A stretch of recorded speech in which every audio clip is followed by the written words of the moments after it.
Bonjour, bonsoir, bonsoir à tout le monde. J'espère que vous m'entendez.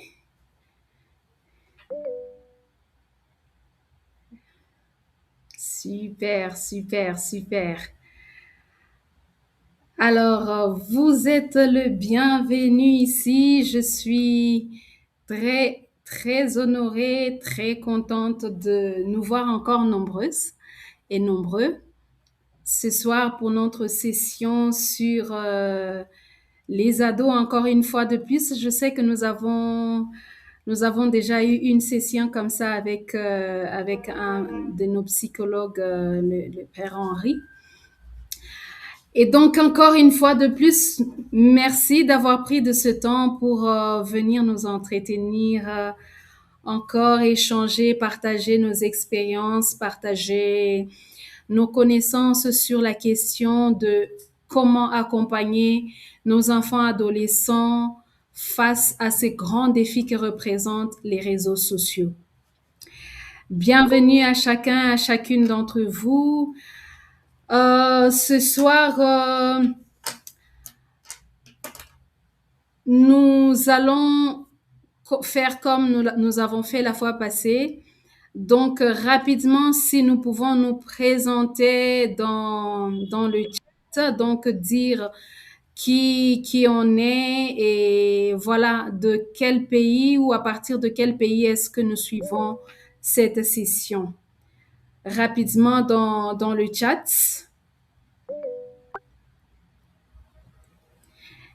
Placide RDC, bienvenue Placide, bienvenue à toi.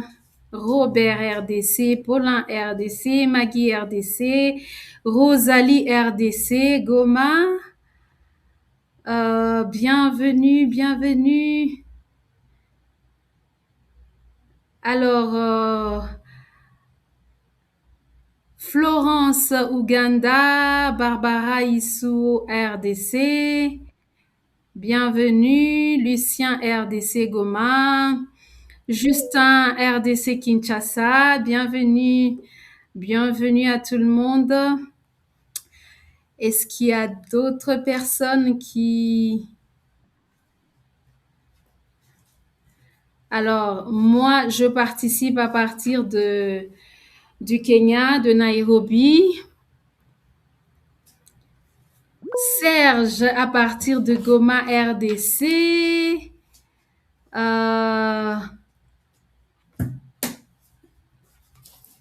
Bienvenue à tout le monde. Maman Clémentine à partir de la RDC Goma. Bienvenue. La RDC bat le record aujourd'hui, je vois.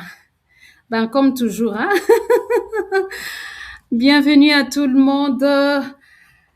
Alors, ce soir, nous allons encore une fois de plus faire comme d'habitude, vous présenter l'équipe qui va nous accompagner dans la réflexion de ce sujet sur la gestion de nos enfants ados. Disons, l'accompagnement de nos enfants adolescents face aux réseaux sociaux. Donc, principalement, aujourd'hui, nous avons comme facilitateur principal qui est un père, un ami, un accompagnateur de plusieurs personnes, Monsieur Rodi Loshinga Massoudi. Il est père, comme je viens de le dire, et il est aussi conseiller en suivi et évaluation au bureau d'études du Sénat de la RDC. Donc, il va être notre facilitateur principal pour ce soir. Nous avons aussi Paulin Aganze, qui est coordonnateur d'AFOGE pour le compte du Nord Kivu. Et nous avons Marie Desanges qui est en train de vous parler, qui est cofondatrice de AFOGE. Donc voilà pratiquement l'équipe qui va nous accompagner ce soir. Alors comment est-ce que ça va se passer? Nous allons tout à l'heure là faire notre exercice habituel après avoir présenté les objectifs et après avoir présenté l'organisation à Fauge. Nous allons faire notre exercice qu'on appelle le check-in. Après le check-in, je vais juste rapidement donner le cadre, disons le contexte du sujet de ce soir, avant de passer la parole à notre orateur ou facilitateur principal de ce soir. Après qu'il ait fini, il nous passera la parole pour les questions et réponses et nous allons ensuite vous donner quelques communiqués sur nos activités, la suite de nos programmes avant de clôturer par notre habituel exercice de check-out. Voilà pratiquement l'agenda de ce soir. Les objectifs de ces sujets, c'est uniquement réfléchir ensemble, acquérir quelques connaissances. Peut-être que nous avons des connaissances assez générales sur le fait que les réseaux sociaux sont vraiment un grand défi pour les enfants, pour nous-mêmes et pour nos enfants adolescents. Mais ce soir, nous allons voir un peu de manière concrète, de manière un peu plus spécifique, quels sont les effets de ces réseaux sociaux sur nos enfants et pourquoi est-ce que il y a ces effets-là de manière assez accentuée ou avec un tonus sur nos enfants adolescents et comment est-ce qu'en tant que parents, nous pouvons nous y prendre pour les accompagner afin que nos enfants ne s'y perdent pas. Donc voilà pratiquement l'objectif de ce soir. Nous allons aussi partager des expériences par rapport à cela pour nous édifier mutuellement et nous enrichir mutuellement pour qu'après cette session, qu'il y ait quelque chose de plus qui soit ajouté sur ce que nous connaissions, sur la manière d'accompagner nos enfants adolescents pour les aider à faire face positivement à ce grand défi que représente les réseaux sociaux qui est à la fois un défi et une opportunité. Donc, voilà pratiquement les objectifs de ce soir. Je vais rapidement vous parler de AFOGE. La fois passée, nous n'avons pas eu l'occasion, mais ces cadres qui nous réunissent, AFOGE, en long, c'est l'association Fondation Jama. C'est une grande famille, en fait. C'est une grande communauté, une structure qui a pour mission d'accompagner les parents à la création des cultures protectrices de l'enfant, culture familiale protectrice de l'enfant. Et cela passe à travers l'accompagnement des parents dans la pratique de l'éducation bienveillante et ferme, mais également à travers l'accompagnement des parents sur la gestion d'eux-mêmes, la gestion personnelle pour être épanouis afin de pouvoir accorder, disons, apporter à leurs enfants un accompagnement de qualité. Voilà, ce qui était à la base de la naissance de cette structure, c'est pratiquement le chaos que nous vivons dans notre pays. Et nous avons réalisé qu'il y a beaucoup de mots, que ce soit en termes de problèmes de conflit, en termes de problèmes de pauvreté, en termes de problèmes relationnels, même de différentes familles qui sont devenues assez inquiétants en fait. Euh, Nous avons analysé, nous avons réalisé que les bases, les bases fondamentales de ces situations se trouvent dans la famille, dans la manière dont l'enfant a été traité dans la famille. Et donc, pour donner une contribution à donner à nos nations des citoyens de qualité, nous avons mis en place, nous avons créé à Fauge pour pouvoir accompagner les parents, en fait, qui sont ces acteurs-là, qui donnent à ces nations des citoyens de qualité sur lesquels ces nations peuvent compter pour se développer. Donc voilà en bref ce que c'est à Fauge. Si vous avez besoin de connaître davantage, vous pouvez visiter notre site web. Peut-être que Paulin peut mettre le site web dans le chat ou on va mettre ça un peu plus tard. Et vous allez voir un peu le genre d'activités que nous organisons et ainsi vous imprégner davantage de nos objectifs et de, voilà, de ce que nous poursuivons en tant que structure, en tant que communauté, en tant que famille.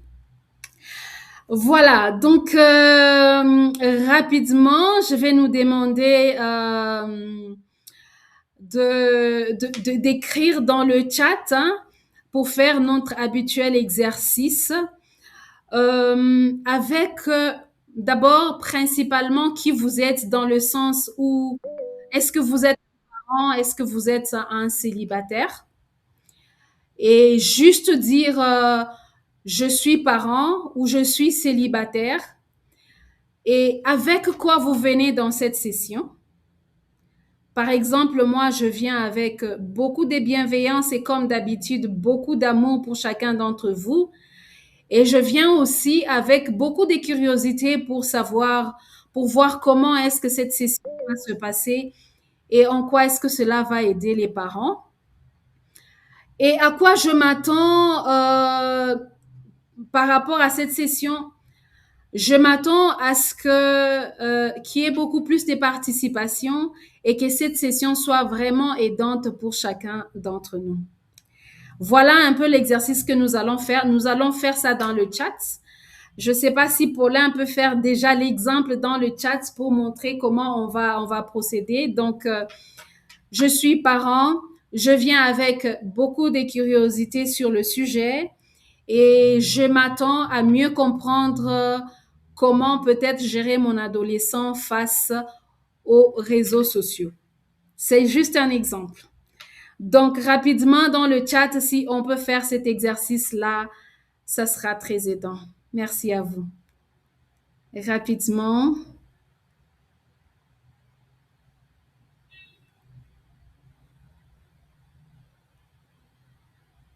Voilà. La question même a déjà été mise dans le chat par Paulin. Alors, est-ce que vous êtes parent? Voilà. Pour lundi, je suis parent. Je viens avec beaucoup de curiosité sur comment nous devons nous y prendre face aux réseaux sociaux. Je reste curieux des échanges. Donc, tu es curieux, tu viens aussi avec beaucoup de curiosité. D'accord. D'accord, merci Paulin. Alors les autres, est-ce qu'on peut faire la même chose que Paulin? Nous venons avec quoi et voilà, nous nous attendons à quoi?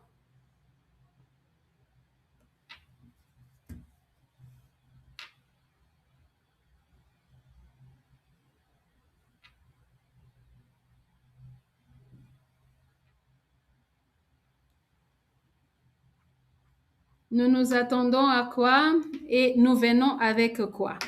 Est-ce que la question a été bien comprise? Si elle n'a pas été bien comprise, alors faites-moi signe, nous pouvons répéter encore la question.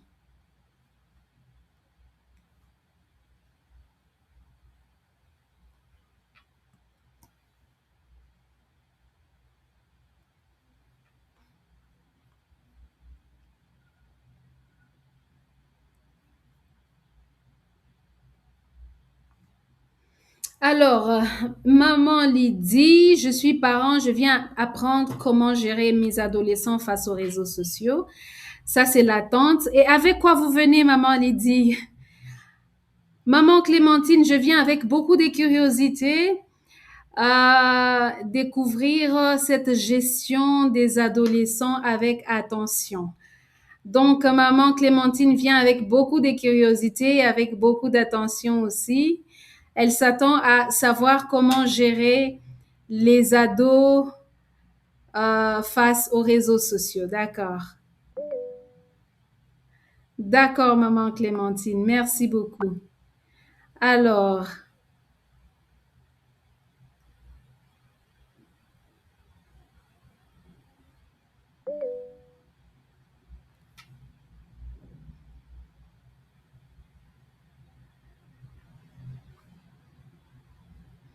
je viens avec beaucoup d'attention. D'accord. Merci, maman Lydie. Euh,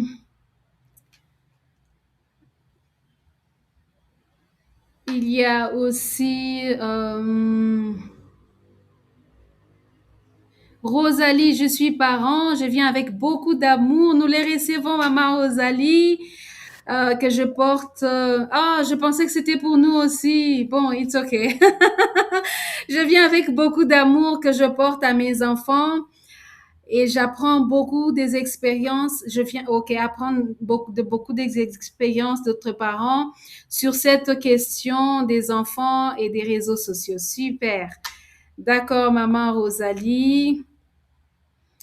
Maman Prudence, je suis maman Prudence, je viens apprendre. J'ai 4 ados à la maison. Wouh!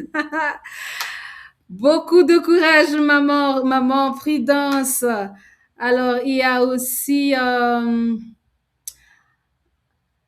docteur Justin. Je suis Justin, je suis parent séparé. Oui, enfant, pour la session, je viens avec ma petite idée, une expérience d'un foyer déséquilibré. Merci, merci, docteur. Merci, docteur Justin. Euh, maman Florence, je suis parent, je viens avec la soif de savoir comment procéder avec les 2 jeunes adolescents et je m'attends à ce que je trouve des éléments importants pour y parvenir. Merci maman Florence, maman Nicha. Moi, je suis divorcée avec 5 enfants, dont 4 garçons et une fille. Je suis curieuse je suis curieuse car j'ai des ados. Je voudrais savoir comment les gérer face aux réseaux sociaux. D'accord, maman Nicha. J'espère que c'est maman, hein? J'espère. Alors, Robert, Je salue la séance d'aujourd'hui. J'ai comme attente avoir des connaissances ajoutées sur la gestion des ados afin d'éviter tout préjudice y afférente et orienter les ados dans l'utilisation des réseaux sociaux, dans l'utilisation prompte des réseaux sociaux. Merci beaucoup, Serge. Je suis parent. Je viens avec beaucoup d'attentes. J'ai hâte d'améliorer ma manière d'accompagner mes enfants face à cette épineuse question des gestions des réseaux sociaux. Camille, je suis parent. Je viens avec beaucoup d'attention. Euh, je viens avec beaucoup d'attention et je voudrais apprendre davantage sur la gestion des ados. Merci beaucoup. Merci à tous les parents. Merci pour tout ce que vous avez partagé dans le chat. Je vois que je ne saurais pas lire tout. C'est beaucoup. Merci beaucoup. Et je vois déjà des attentes qui rentrent dans les objectifs de ce soir et c'est très intéressant. Alors, je donne le cadre de ce sujet. Euh, En fait, nous avons reçu beaucoup des plaintes, beaucoup de lamentations et beaucoup vraiment des cris de désespoir un peu, hein, de la part de plusieurs parents qui ont des adolescents à la maison et qui nous disent que finalement, c'est comme si ils ont comme l'impression qu'ils comprennent plus en fait, qu'ils comprennent plus leurs enfants et qui se sentent désarmés face particulièrement à cette question des réseaux sociaux. Plusieurs parents ont des adolescents qui s'enferment beaucoup dans leur chambre parce qu'ils ont des téléphones, voilà, et quand ils vérifient, ils réalisent qu'ils sont sur des téléphones avec des réseaux, avec en train de parler avec d'autres personnes sur des réseaux sociaux. Et d'autres même ont eu des problèmes sérieux avec cette question de pornographie, toujours via les réseaux sociaux. Leurs enfants très tôt se sont adonnés à voir ces, ces, ces images pornographiques. Et donc, beaucoup d'alarmes de la part de plusieurs parents. Voilà pourquoi est-ce que nous avons décidé finalement d'organiser cette session et de réfléchir ensemble et de partager mutuellement sur cette question d'accompagner, comment accompagner nos enfants et les aider à gérer positivement cette question des réseaux sociaux. Donc voilà, donc sans plus tarder, je vais passer la parole à notre orateur du jour que j'ai déjà présenté. Et donc, Papa Rodi, vous avez la parole pour nous accompagner dans la réflexion de ce soir. À vous la parole. Ok. J'espère que tout le monde m'entend là. Oui, en tout cas, moi, je vous entends très bien. D'accord, super. On pourra alors commencer en espérant que cette session nous aide vraiment, comme j'ai vu qu'il y a beaucoup d'attentes. Nous espérons qu'à la fin de cette session, on aura atteint les attentes des différentes personnes. Je crois que par les très bons soins de Marie des Anges, j'ai été présenté. Alors, pour faire une économie de temps, nous pouvons directement passer aux attentes des uns et des autres. Donc, on pourra déjà passer par un autre slide. Voilà. Nous allons introduire par ça l'un des éléments majeurs de notre thème concerne les réseaux sociaux. Aussi, il serait important que nous puissions avoir une idée de ce que chacun de nous a sur ce qu'on appelle les réseaux sociaux. Alors, on aimerait savoir si vous pouvez réagir dans le chat. J'ai déjà vu, il y a beaucoup de réactions, il y a beaucoup de participation. Qu'est-ce que les uns et les autres entendent par réseaux sociaux? Ce serait déjà ça, et à partir de là, nous pourrons aller à la suite de notre session, qui, par ailleurs, je peux vous assurer, sera très intéressante. Alors, est-ce qu'on peut déjà réagir? Qu'est-ce qu'on entend par réseaux sociaux? On attend les différentes réactions dans les chats et on peut tout aussi donner des exemples des réseaux sociaux que l'on connaît. On voit qu'il y a des parents qui ont des problèmes sérieux, mais on a des problèmes avec quoi? Quels sont les réseaux sociaux qui posent problème? Quels sont les réseaux sociaux que vous connaissez? Nous pouvons déjà réagir dans le chat. Réseaux sociaux. Qu'est-ce qu'on entend par réseaux sociaux, s'il vous plaît? Oui, je vois déjà Sila Kasereka qui parle déjà de WhatsApp, évidemment, TikTok, Facebook. On voit qu'on est pratiquement de la même génération. Des petites sœurs qui se moquent de moi parce que pour eux, les WhatsApp et Facebook, c'est plus pour eux, comme ils le disent. J'ai du mal à échanger en famille avec les petits parce qu'ils sont dans d'autres réseaux sociaux. Clémentine, qui dit que c'est l'ensemble des moyens de communication. Oui, ce sont aussi des moyens de communication. Est-ce qu'on peut réagir? Qu'est-ce qu'on entend par réseaux sociaux? Réseaux sociaux. Alors, il y a Merveille Douchimé qui dit que pour moi, les réseaux sociaux, c'est l'ensemble des plateformes qui facilitent la communication. Une très bonne définition. Plateforme d'échange instantané où on échange les messages, textes, vocaux et vidéos. Waouh, ça c'est très bien dit. Un mécanisme de mise en communication, ça c'est Justin Apollinaire. Un mécanisme de mise en communication, oui, une communauté qui partage entre les membres des informations et des données. Oui, oui. Ce sont des plateformes pour communiquer, Nisha Bahati. Exactement. Toutes les réponses sont bonnes. Nous allons passer au slide suivant. Et réseaux sociaux, Florence, c'est toutes ces applications en ligne qui fonctionnent via Internet, utilisées pour plusieurs raisons. Communication, traitement des images. Très bien. Oui, c'est vrai, les réseaux sociaux sont tout ce que vous avez dit. Nous avons recueilli différentes thématiques. Tout ce que vous avez dit entre plutôt en compte sur ce qu'on a dit. Des sites web, des applications mobiles qui permettent à leurs utilisateurs de créer un profil, de partager du contenu, texte, vidéo, photo, et d'interagir entre eux en temps réel. Ça, il faudrait vraiment le souligner, en temps réel. Il facilite la création de communautés et le maintien des liens sociaux à travers le monde. Donc, nous avons pris carrément tout ce que vous nous avez donné, nous en faisons une recette pour donner cette définition. Donc, vous comprenez déjà que dans l'idée derrière les réseaux sociaux, c'est déjà une mise en commun.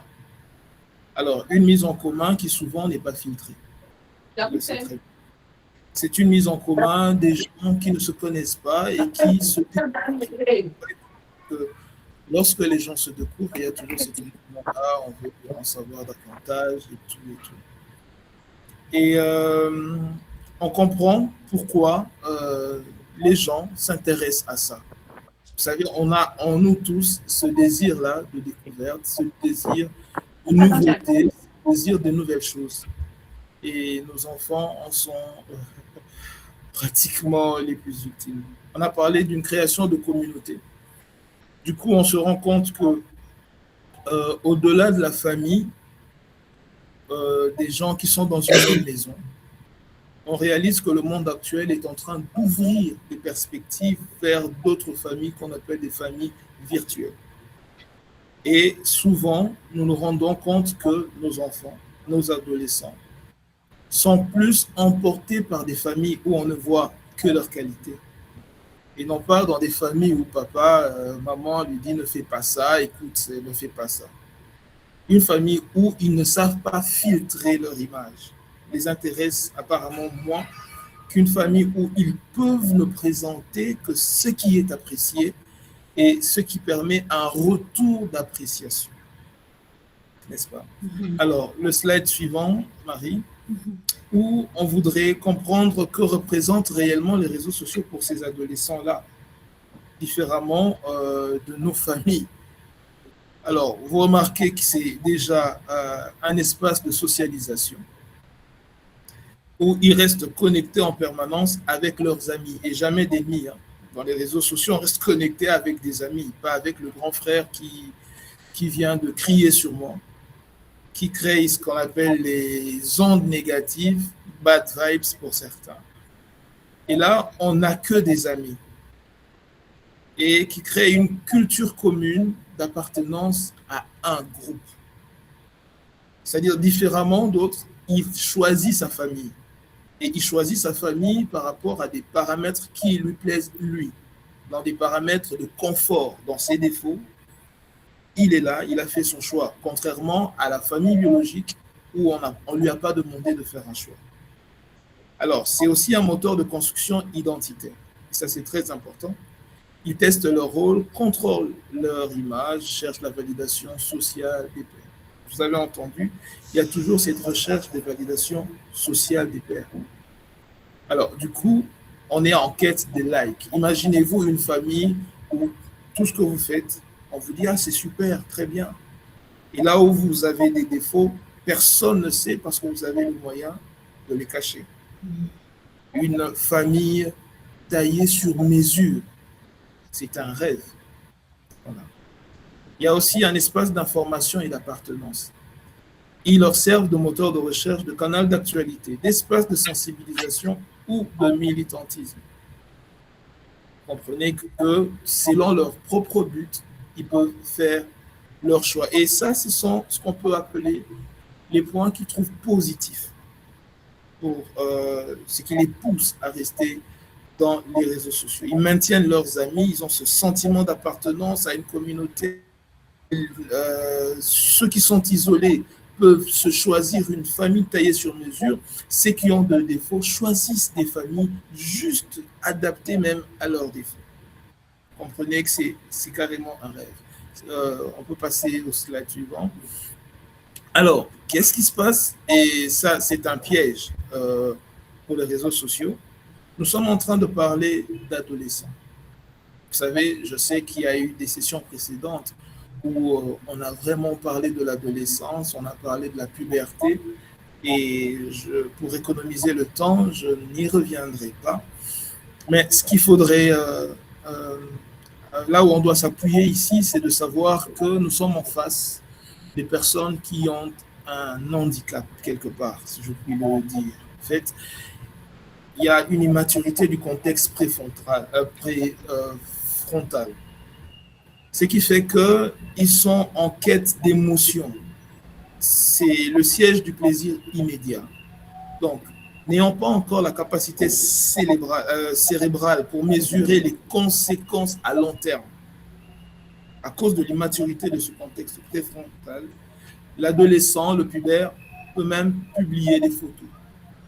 Il ne sait pas que ce qui est publié reste toute la vie. Vous comprenez qu'il y a eu des gens qui ont été dans des campagnes politiques.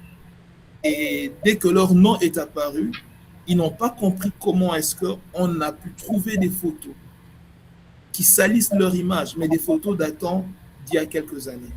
Vous comprenez? Alors, l'immaturité de ce cortex préfrontal, cette recherche de plaisir immédiat, fait qu'ils ne comprennent pas encore ce que je dis, ils sont handicapés. Et du coup, ils sont maintenant exposés, ou ils se laissent ouverts devant beaucoup de choses, des commentaires agressifs.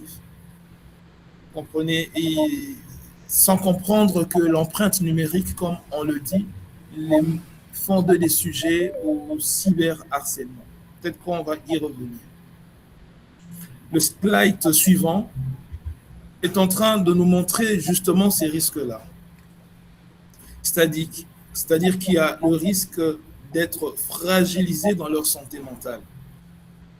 Cette santé mentale qui ne paraît pas directement aux yeux des parents. Quand c'est une santé, quand c'est physique, on sait voir qu'il y a des yeux rouges, on sait voir des faiblesses. Mais lorsque ils publient quelque chose et qu'ils n'ont pas les likes et les commentaires positifs, alors ça les remet en question. Nous avons dit précédemment que les adolescents recherchent cette satisfaction immédiate. Alors, vous les verrez publier quelque chose et revenir toutes les 5 minutes pour regarder est-ce qu'il y a eu des vues, est-ce qu'il y a eu des likes. Et c'est carrément un traumatisme. Vous aurez beau les apprécier en famille, mais tant qu'on ne lui a pas dit que c'est un joli maquillage, ça pose un problème. tant qu'on ne lui a pas dit que la danse qu'il a eue est une belle danse, ça pose un problème et ça crée une remise en question de leur propre personnalité.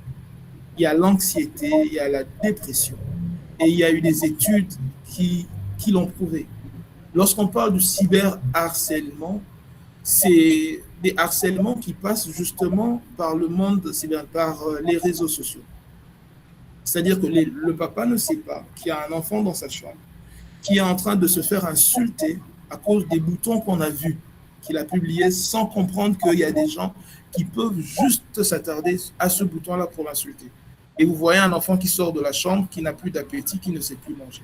Tout ça, ce sont des risques de l'exposition aux réseaux sociaux. On peut passer au slide suivant. Alors, toujours dans les risques, il y a ce qu'on vient de voir là, le terme FOMO, Fear of Missing Out. C'est-à-dire que les réseaux sociaux permettent de mettre des informations actuelles. Il y a beaucoup d'informations qui passent et l'adolescent veut toujours être, comme on le dit à Kinshasa, Nathan. Veut toujours être à la page et à la mode. Ce qui fait qu'il ne sait plus se détacher de son téléphone parce que dès qu'il y a quelque chose, il regarde. Ce n'est pas seulement dans le sens péjoratif du terme, parce qu'il y a maintenant des réseaux sociaux d'école, selon les orientations et les objectifs des communautés créées, qui font que la personne doit être à jour par rapport à ses cours, par rapport aux devoirs et tout ça. Mais que ce soit du côté positif ou du côté plutôt péjoratif, il y a ce faux mot-là, la peur de manquer ou de passer à côté de quelque chose. On parle d'exposition à des défis extrêmes et parfois mortels.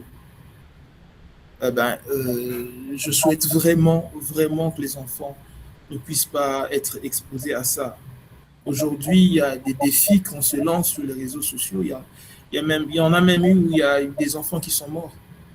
Pourquoi? Parce que c'était des jeux brutaux et l'enfant veut relever le défi simplement pour que des personnes, quelque part au coin du monde, puissent leur dire « c'est super ».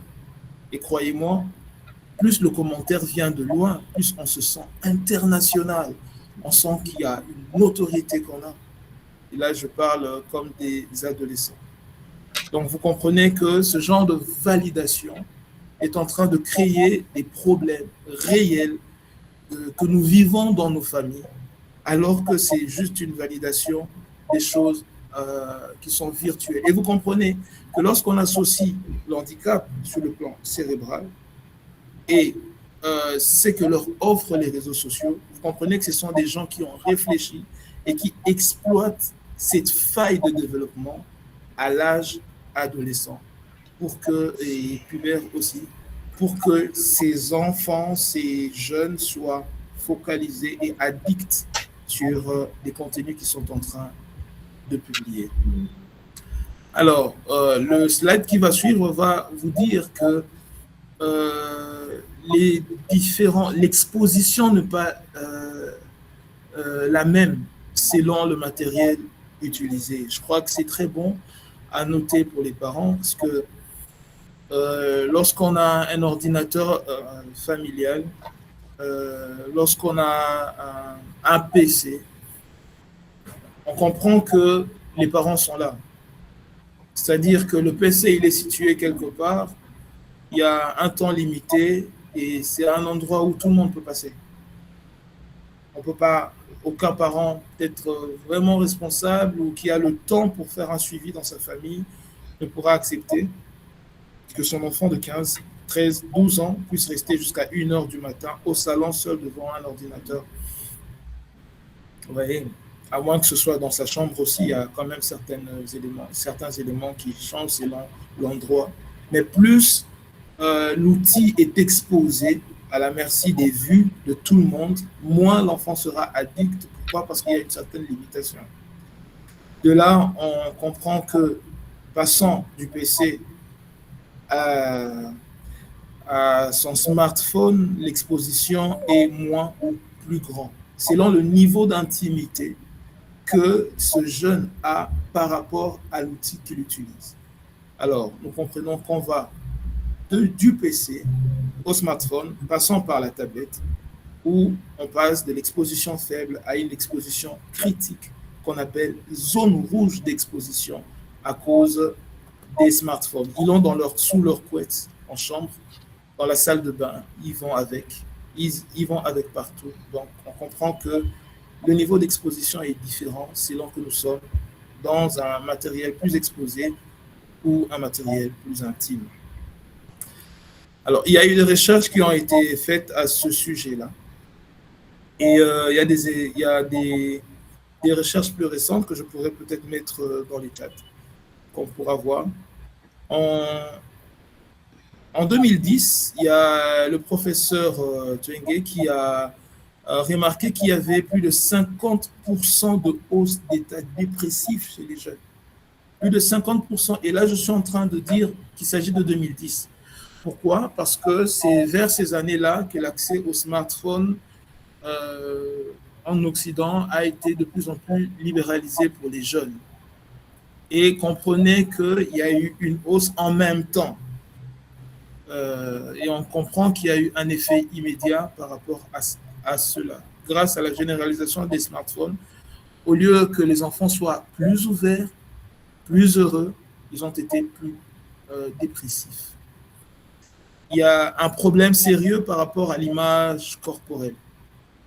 Vous savez, ces enfants sont exposés à une fausse vie. Comme je l'ai dit, l'exposition aux réseaux sociaux, c'est une exposition filtrée. Il y a des gens qui dépensent beaucoup d'argent pour paraître comme les gens aiment. Et cela dépend d'un lieu ou un autre. Tout est une question d'anthropologie aussi, de conception de la beauté. Et à chaque milieu, les gens essaient d'être plus beaux selon leurs exigences. Nos enfants n'ont pas ce budget-là, pas nécessairement. Ils n'ont pas nécessairement le temps pour ça. Des maquillages qui durent 1 heure, ils n'ont pas ce temps-là.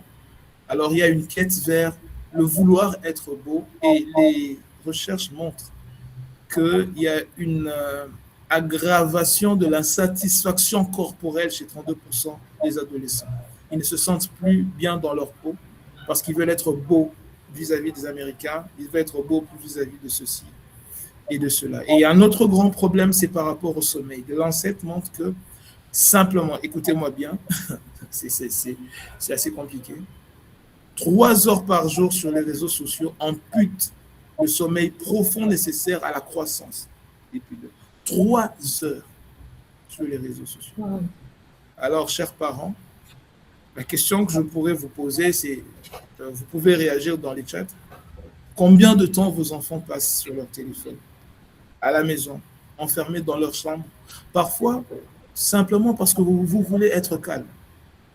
Vous imaginez qu'il y a des parents, pour éviter le bruit des enfants, ils leur remettent des smartphones.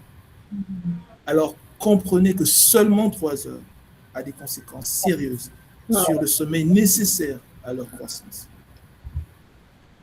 Le slide suivant va proposer, je pourrais proposer beaucoup d'études dans les commentaires. Chers parents, vous pouvez déjà nous dire combien de temps vos enfants peuvent passer sur leurs réseaux sociaux. Il y a des études très récentes, même en Afrique, qui montrent cela. Nous allons y revenir. Alors, étant donné qu'on sait maintenant qu'il y a un problème sérieux, étant donné qu'on sait maintenant que l'éducation de nos enfants grâce aux réseaux sociaux ou à cause des réseaux sociaux n'est plus contrôlable simplement par l'éducation que nous avons reçue, il est important de savoir quelle approche avoir pour les sauver, parce qu'ils ne s'en rendent pas compte, pour les sauver. C'est ainsi qu'on a pu définir 3 approches de communication. Et nous allons voir ensemble quelle est la meilleure approche. Nous allons donner notre position, mais nous exposons quand même. Il y a la première approche, ce qu'on appelle l'approche autoritaire ou l'approche répressive. C'est-à-dire qu'on devient un flic. On refuse, on contrôle tout. On est derrière l'enfant, on crie sur l'enfant. Mais cette approche est en train de montrer certaines limites. C'est-à-dire que les études ont prouvé que si cette approche chez les pubères est efficace, À partir de 15 ans, ce n'est plus du tout efficace. Pourquoi? Parce que l'enfant est en quête de personnalité, de notoriété. L'enfant veut prendre des décisions. L'enfant vous dit, est-ce que tu sais que j'ai déjà grandi et que je peux me gérer moi-même? Est-ce que tu sais que tu n'as pas à crier sur moi? Et si l'enfant n'a pas cette expression-là, parce que vous, parents, vous êtes autoritaires au point où la parole ne lui est pas donnée, ben écoutez, l'enfant commence à trouver des stratégies de survie. C'est-à-dire qu'il a un autre téléphone que vous ne connaissez pas. Il a des téléphones chez ses amis et autres. Et la deuxième approche, c'est l'approche permissive. Il y a des parents qui sont plutôt laxistes. C'est-à-dire que, bon, écoute, c'est leur génération, hein. C'est comme ça que ça se passe maintenant. C'est pas comme dans notre temps. Les enfants peuvent se gérer eux-mêmes. Et cela crée un certain sentiment d'abandon chez l'enfant qui commence à toucher à tout.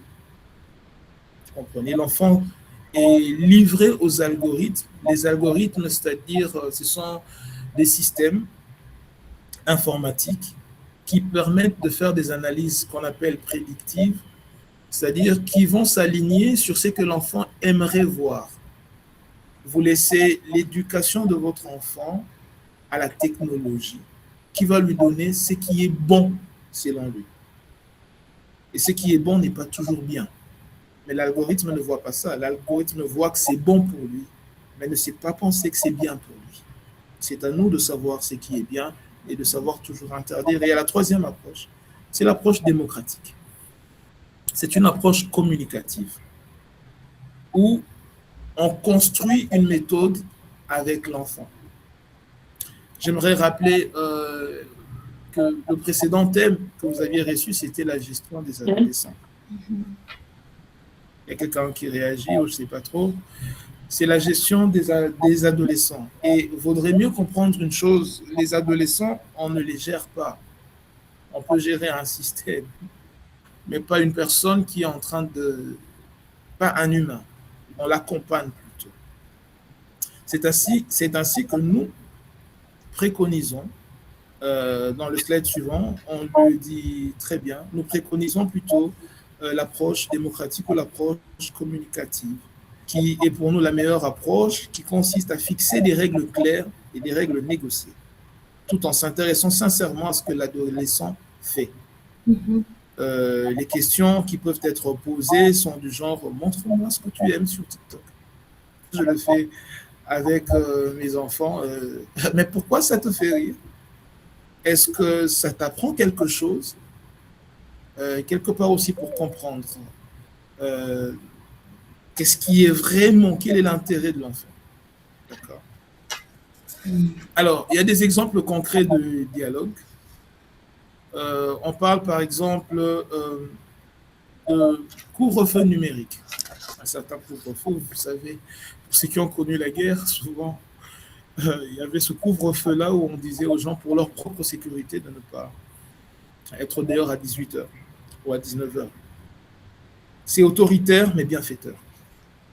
Et cette approche-là, avec l'enfant, peut faire que vous dites, écoutez, à partir de 21h30, par exemple, ce n'est qu'un exemple, chez moi c'est un peu plus tôt, votre corps a besoin de sommeil. Et je pourrais vous dire que plus tôt vous vous y prenez, mieux ce sera. Il y a des règles qu'on peut donner, toujours dans l'approche de co-construction avec l'enfant, parce qu'il faut que l'enfant se sente intégré dans le choix et dans la décision. Je vous assure que à un certain âge, c'est le combat. Ma personnalité contre ce que veut papa et maman, c'est ce que veut l'adulte. Mais quand l'enfant est associé, il se sent important. Alors du coup, dans cette co-construction-là, vous pouvez simplement dire à l'enfant que écoute, tous les téléphones dorment au salon. Entre guillemets, dorment au salon, parce la nuit au salon. Ou vous pouvez par exemple prendre tous les chargeurs et vous les mettez au salon, de telle sorte que le soir, pas d'accès dans la chambre. Pour moi, par exemple, j'ai classé ma maison en plusieurs parties. Il y a la partie A, il y a la partie B, il y a la partie C, il y a la partie D. Et les enfants savent qu'à telle heure, on se retrouve à la partie B. Et ils savent que telle chose doit se retrouver dans la partie A, jamais dans la partie qui concerne la chambre. C'est quelque chose qu'on a opté ensemble et ça va très bien pour leur protection. Cette médiation active, par exemple, j'ai vu que cette tendance fait du bruit en ce moment. Est-ce que tu me montres comment ça marche? Et ça permet à l'enfant de sortir dans sa tête que je dois cacher ça. Mais il vient plutôt à montrer cela. Donc, cette méthode responsabilise l'adolescent au lieu de le victimiser et de le punir. Ce qui fera qu'en cas de problème en ligne, en cas de chantage, en cas de harcèlement, l'adolescent sait que s'il montrait aux parents, s'il exposait son problème aux parents, il ne sera pas banni. Vous comprenez? Il viendra immédiatement se confier parce que c'est déjà quelque chose qui se fait. Et plus tôt on s'y prend, plus tôt ce sera. Mais les choses ne marchent pas toujours. C'est ce qu'on traite dans le slide suivant. C'est-à-dire que si vous vous y êtes pris un peu tard, ou si à cause des raisons professionnelles, à cause de certaines raisons, vous n'avez pas toujours eu ce temps de communication et que vous vous rendez compte maintenant qu'il y a un problème et que lorsque vous voulez casser cette habitude, il y a un problème, ben, l'enfant va se renfermer. J'ai entendu des enfants dire « Maman, tu comprends, toi, tu ne comprends pas. Mes amis, au moins, me comprennent. » Et croyez-moi, lorsqu'on comprend, lorsqu'ils comprennent, ce n'est pas toujours pour leur bien, quoi que ce soit pour eux juger bon. Alors, on conseille parfois de prendre du recul. Son silence est une défense, pas un manque d'amour. Et je pourrais ajouter, ce n'est pas un manque de respect. C'est-à-dire que vous venez envahir l'enfant. À un ajout, il écrit devant la porte de sa chambre, « N'entrez pas sans avoir toqué » ou « Interdit d'accès à toute personne étrangère ». Ça fait parfois rire, mais à un certain âge, les enfants veulent créer leur carré de sécurité. Alors, n'interprétez pas mal cela. D'accord? Alors, une porte entrouverte, c'est-à-dire que vous comprenez, je vois que tu n'as pas envie de parler. Je respecte ça. Je ne suis pas contre toi. Sache que je t'aime et que si tu as besoin, je t'écouterai sans te punir. Ce qui fait que les enfants gardent parfois des secrets, c'est la peur d'être répréhendé. C'est la peur d'être puni. C'est cette image de perfection que souvent nous voulons leur imposer, oubliant que nous sommes passés par là et qu'ils n'ont pas à être parfaits, ils ont juste à être enfants, ils ont juste à être à leur âge. Alors, vaudrait mieux avoir cette porte-là, dire que je comprends tes fautes, je comprends ce qui est en train de se passer. Et si tu as besoin de quelque chose, tu peux toujours venir m'en parler. Pas genre, c'est pas comme ça. Vous les enfants d'aujourd'hui. Non, non, non, non, non. Yes. En tout cas, pour gérer les enfants par rapport aux réseaux sociaux. S'il vous plaît, ayez une porte entrouverte. Et enfin, il y a cette communication parallèle-là. En psychologie, c'est toujours assez pas très conseillé de parler, surtout quand vous êtes en posture de supériorité, de parler en face de la personne. On parle de synergologie parfois. Donc, vous allez voir dans le langage non verbal, dès que vous vous mettez en face de l'enfant, l'enfant croise par exemple ses bras. C'est une posture défensive. Mais lorsque vous discutez avec la personne sans avoir ses yeux dans vos yeux directement, mais côte à côte, l'enfant sent qu'il a un espace d'expression. C'est là qu'on parle de communication parallèle, pas opposée. Dans les stratégies de communication. En voiture, par exemple, c'est le meilleur endroit parce que vous êtes côte à côte avec l'enfant. D'accord?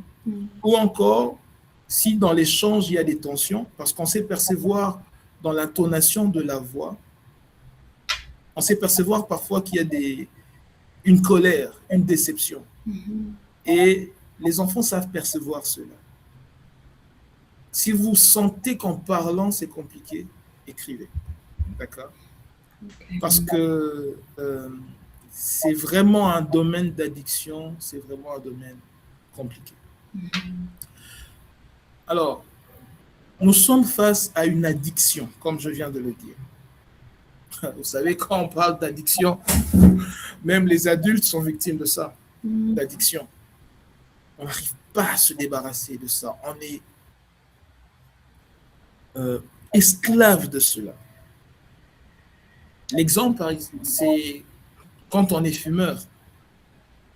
On aura beau écrire fumer nuit à la santé en grand caractère, ça n'empêche pas de fumer. Pourquoi? Parce que c'est une addiction.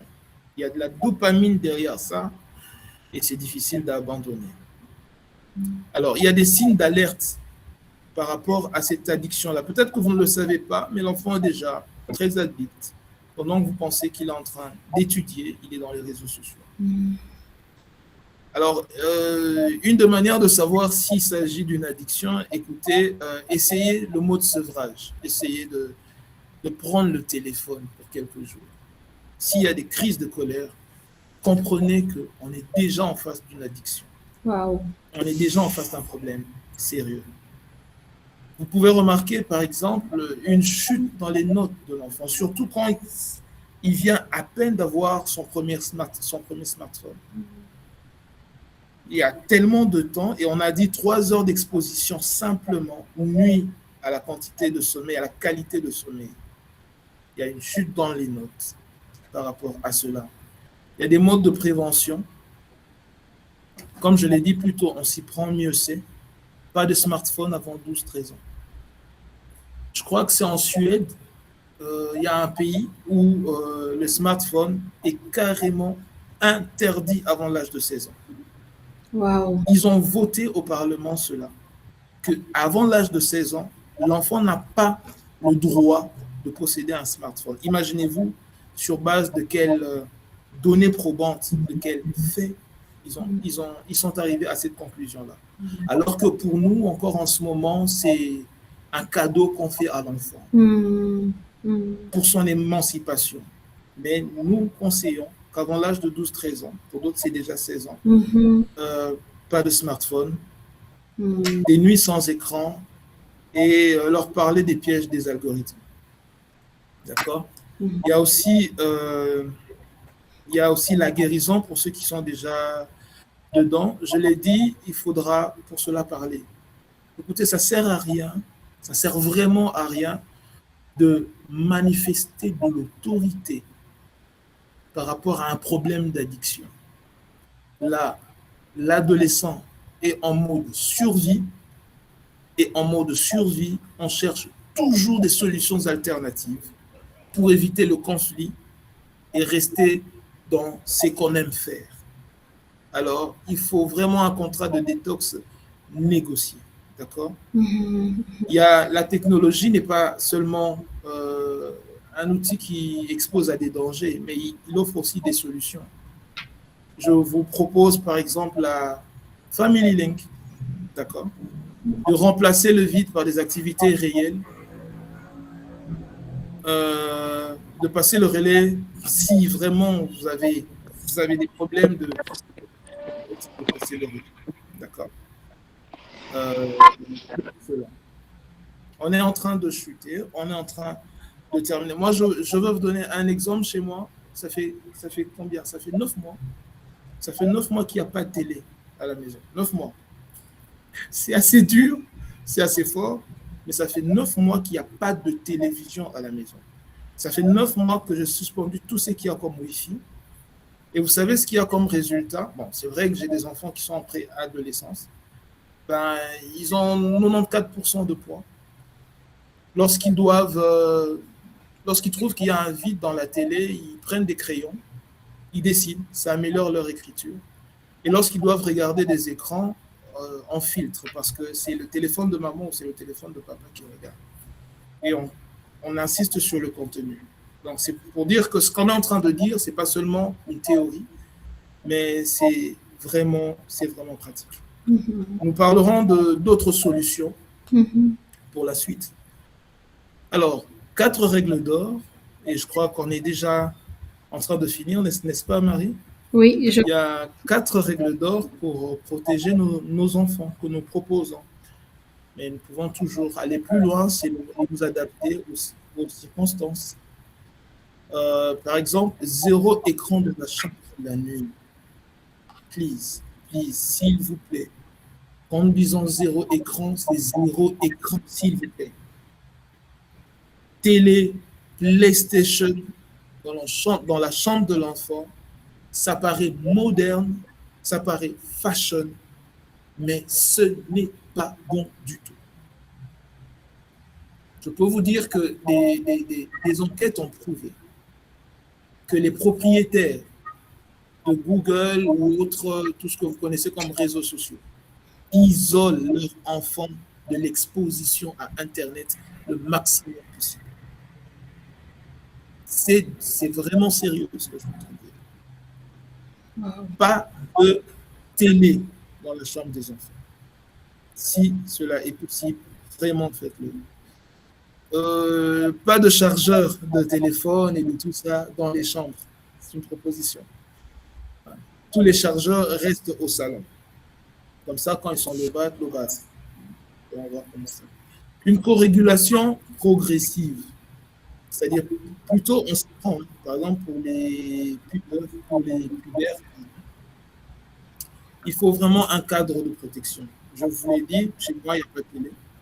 Déjà, pour qu'ils ne soient pas addicts. D'accord. Et incarner le modèle.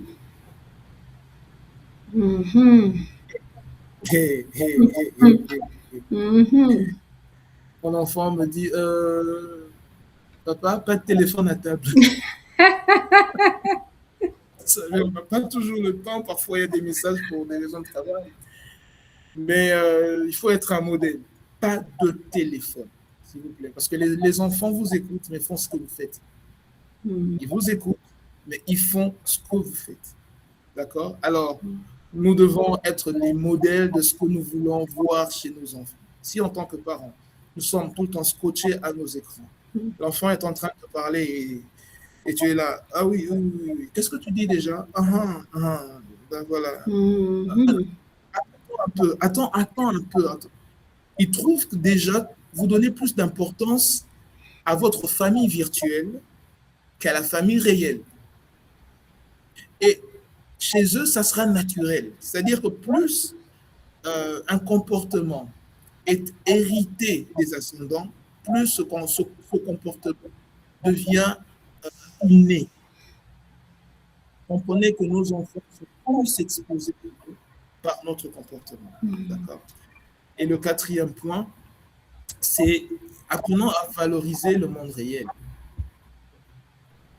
Sortez avec eux. Okay. Faites des blagues avec les enfants. Faites des trucs manuels avec eux. Je conseille pour ceux qui peuvent noter l'origami, par exemple. L'origami, c'est le fait de... Vous voyez les jeux où on plie les papiers, on crée des avions, on fait ceci, cela. Si vous voulez équilibrer le temps d'écran et les travaux manuels et le monde réel, faites ça, par exemple. C'est-à-dire que sur YouTube, par exemple, lorsque vous tapez origami, vous voyez des travaux manuels. Alors, en même temps qu'ils ont des travaux manuels, en même temps, il est pratique. D'accord? Et ça vous permet d'être dans le monde réel et en même temps de satisfaire ce besoin peut-être des écrans. Parce que l'adolescent, il a de la dopamine et les réseaux sociaux sont focalisés sur des choses qui créent de la dopamine, c'est-à-dire une satisfaction immédiate. Nous, en tant que parents, faisons un effort pour que cette dopamine-là soit orientée vers le monde réel, par des sorties, par des partages en famille, par des choses comme ça. Donc, c'est un peu en gros les problèmes qui ont été exposés, en gros les solutions qui sont proposées. Nous laissons maintenant place aux différentes questions du monde réel où les gens vivent ces choses-là. Voilà, donc exposé. Je vous remercie pour votre attention. Qui t'envoie. Oui, Lilas, merci beaucoup. Qui parle des jeux de société en famille, très important. où on valorise le monde réel et non les écrans. Clémentine qui nous parle des bricolages en famille. Sur YouTube, par exemple, vous avez Brico. Il y a une page qui s'appelle Brico. Lorsque vous entrez là, vous faites cet équilibre-là. C'est-à-dire, on vous montre quoi faire et ils regardent et ils le font. Ça modifie un peu l'orientation des réseaux sociaux vers des choses utiles dans le monde réel. Ça valorise. Merci Clémentine, merci Lilas pour vos commentaires. Voilà, maintenant place aux questions et témoignages. Merci beaucoup. Merci Papa Rodi, merci beaucoup. C'était bref mais riche. Merci vraiment. Et voilà, donc à vous la parole. Est-ce qu'il y a des questions? Elles sont les bienvenues. Vous pouvez les mettre dans les chats ou si vous voulez parler directement, c'est aussi possible. Merci. Oui, il y a Henri qui a une question. Henri, tu peux prendre la parole, s'il te plaît. Oui, bon, est-ce que c'est une question ou c'est juste un témoignage ou l'impression? Merci beaucoup pour monsieur, le nom c'est encore qui? Rodi Massoudi. Pour cet exposé qui est très succinct, précis et focus. Pour moi, c'est pas une question, c'est juste une expérience ou un témoignage pour ma famille. Donc, par exemple, à la maison, chez moi, les enfants savent que avant d'avoir son diplôme d'État, il n'y a aucun enfant qui peut avoir son propre téléphone. Ça, c'est une règle. Quel que soit l'âge, sur le jour où tu viens, tu me dis, papa, j'ai déjà mon diplôme d'État. C'est à ce moment-là que je peux te chercher et je peux te donner un téléphone. Et pour le devoir, puisque aujourd'hui, il y a beaucoup de devoirs, des travaux pratiques qui demandent la connexion, ce soit sur mon téléphone ou sur la tablette que je l'ai achetée à la maison. Et pour les diligences, j'ai juste mis un téléphone fixe à la maison pour les appels à la maison. Certes que, bon, c'est pas un contrôle à 100%, mais ça limite au moins les temps de repos et qu'on sort. Certes qu'avec les enfants et aussi avec leurs frères adultes qui sont déjà à l'université, ils peuvent utiliser leur téléphone, mais déjà c'est contrôlé puisque si un enfant de 8 ans, 12 ans demande à son cousin ou à son oncle le téléphone, il y a déjà des mesures de garde-fou. Mais ce n'est toujours pas facile. Ce n'est toujours pas facile. Et là où ça pose problème, c'est prêcher par l'exemple. Là, c'est très compliqué. C'est vrai. C'est très compliqué. Et je me dis, ce qui nous aide, personnellement, ce qui m'aide, c'est une vie ritualisée à la maison. Donc, les enfants savent que le matin, quand on se réveille, il faut se préparer pour l'école. S'il n'y a pas l'école, il faut commencer à la messe. Quand on rentre de la messe, s'il n'y a pas l'école, il faut des travaux de ménage. Quand on a une vie ritualisée au niveau de la famille, ça essaye un peu de réduire les temps libres. Et quand on a moins de temps libre, on a moins de problèmes sur les écrans. Wow. Voilà ce que j'ai. Wow. Exactement ça. Merci beaucoup, Henri. Merci. Il y a Serge qui demande la parole. Merci beaucoup, Henri, pour cette expérience. C'était très riche. Très pertinent, Henri. Merci. Très, très pertinent. Merci beaucoup. Oui, Serge, tu peux prendre la parole.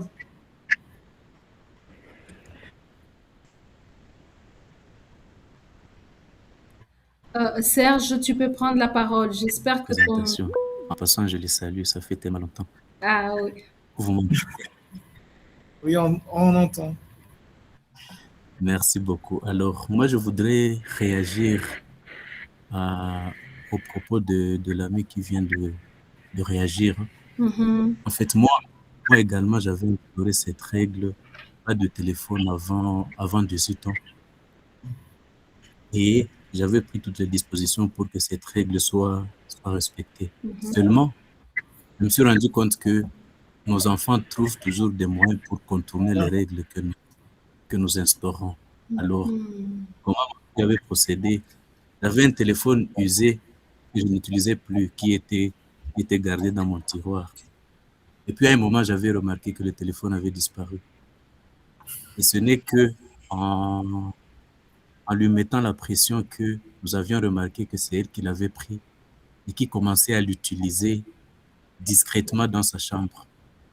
Wow. Et en contrôlant le téléphone, on s'était rendu compte qu'elle s'était déjà enregistrée sur un réseau social à notre insu. Il en est de même pour ce qui est de...